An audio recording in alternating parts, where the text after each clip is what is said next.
Prezident Döwlet Howpsuzlyk Geňeşiniň mejlisini geçirdi. Türkmen edermen medalyny döretmegi tawşyrdy. 5-nji sentýabrda Türkmenistanyň prezidenti Gurbanuly Berdimuhammedow Döwlet Howpsuzlyk Geňeşiniň göçme mejlisini geçirdi. Howpsuzlyk mejlisine ýurdun harby we hukuk goraýjy edaralarynyň ýolbaşçylary gatnaşdy. Prezident Berdimuhammedow Türkmen edermen medalyny döretmek boýunça Döwlet Howpsuzlyk Geňeşiniň sekretary Ýaýlym Berdiýewe tawşyryk berdi. 5-nji sentýabrda Türkmenistanyň döwlet telewizionyny Türkmen prezidentiniň we harby düdümleriň ýolbaşçylarynyň velosipediň üstünde harby okuw türgünleşikleri synaýan pursatlary görkezildi. Resmi medpuata görä mejlisden soň döwletiň howpsuzlyk aparatynyň ýolbaşçy düdümi Türkmen edermen ýürüýte maksatly toparlarynyň bilelikdäki görkezme harby türgünleşigine gatnaşdy. Türkmen edermen ýürüýte maksatly toparlaryň görkezme harby okuw türgünleşigi mundan ozal 13-nji iýunyna geçirilipdi. Döwlet telewizionynyň Watan habarlary gepleşiginiň pensiýany we ony efire berilen sanyny harby türgünleşikleri synlanandan soň Garawum çölüne awtowluk sürýän prezident görkezildi. Resmi media prezident Berdimuhammedowyň kuwatly awtowlugda çölde menzil aşanyny unutdy.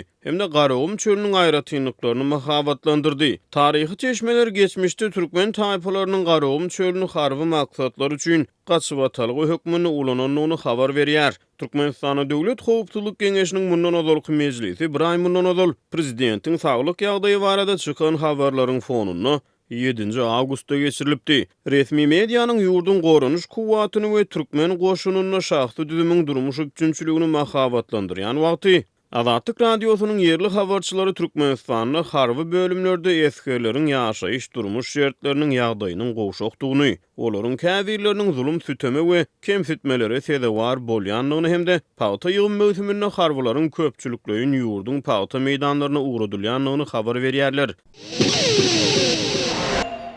Türkmenistan 27 sentýabrda Garaşsyzlyk bayramyny bellemek üçin taýýarlyk görýär. Resmi taýýarlyklaryň çäginde ýylatyň gatnaşdyrylmagynda köpçülikleýin ýörüýüşler maşk edilýär. Ýyl içinde marşirowka diýilen esasy maşklar Aşgabatda geçirilýär. Azatlyk radiosynyň habarçylarynyň maglumatlaryna görä, şu günler paýtagtdaky marşirowkalara ýurdun beýleki regionlarynyň ýaşaýjylary hem uğradylýar. Türkmenbaşy şäheriniň göje diýşärleri şu ýyl geçirilýän Garaşsyzlyk bayramy çärelerini geçirmek üçin marşirowka taýýarlyklaryna gatnaşmak maksady bilen Aşgabada uğradyldy diýip habarçymyz 7 sentýabrda habar berdi. Yeni bir habarçymyzyň söýlerine görä Balkan vilayatynyň harby deňizçileri hem bayramçylyk taýýarlyklaryna gatnaşdyrylmak üçin Aşgabada uğradylypdyr.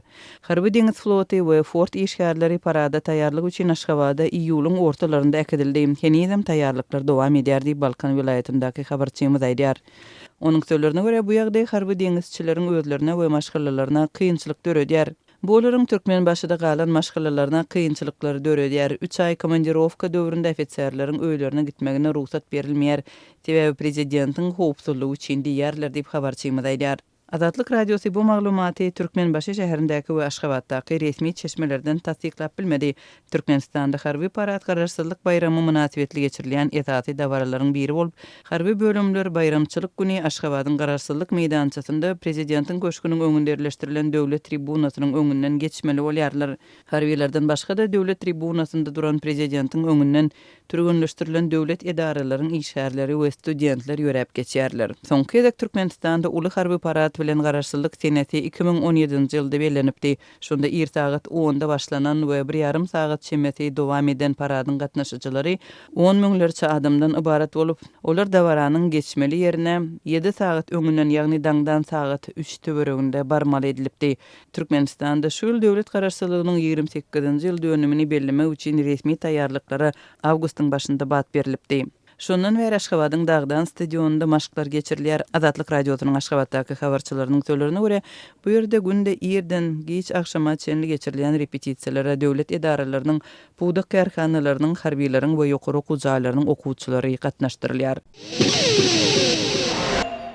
5-nji sentýabrda Mary welaýatynyň Mary şäherindäki käbir döwlet dukanlarynda yerli un çäkli möçürde satyldy. Ýylat köpçüligi unyň gapdalyndan 2 kilogram daýlanan kartoşkany hem satyn almaga mejbur edildi. Unyň satylmagy bilen bagly döwlet dukanlarynyň öňünde adamlaryň ýene uly nowatlary emele geldi. Şu gün Talstoy köçesiniň urunnaky 2 sany döwlet dukanynyň öňünde uly nowatlar bardy. Un satyn almak üçin bu ýerde nowat duran adamlar yerli unyň gelendigini ýöne ýaşaýjylary diňe geçen aýyň payogynyň ýagny maşgalydaky her adam üçin 5 kilogram unyň satylýandygyny aýtdylar diýip howpsuzlyk aladalar sebäpli gizlinlik şertinde maglumat beren habarçy 5-nji sentýabrda gurrun berdi. Belläp geçdik, Türkmenistanyň döwlet dukanlarynda her aýda adam başyna 5 kilogram yerli un ýeňillikli bahadan, ýagny 1 kilogramy 1 manatdan satylýar. Bu un hususy eýçilikdäki sowda nokatlarynda 1 kilogramy 5 manatdan bahalanýar. Ýöne habarçy döwlet eýçiligindäki dukanlarda ýaşaýjylaryň 5 kilogram yerli unyň gapdalyndan zaýalanan ýa-da möhleti geçen azyk we senaat önümlerini satyn almaga mejbur edilýändigine, ýogsa olara unyň satylmaýandygyny hem bellidi. Bu gezek her hojalyk unyň ýany bilen yerli kartoşkanyň 2 kilogramyny satyn almaga mejbur edilýär. Onuň içine zaýa, çüýrep, erap başlan kartoşkany hem salyp bir paketden berip durlar diýip habarçy aýtdy. Onuň sözlerine görä döwlet dukanynyň işgärleri bu kartoşkanyň her 1 kilogram üçin ýaşaýjylardan 10 manat, jemi 20 manat talap edýärler.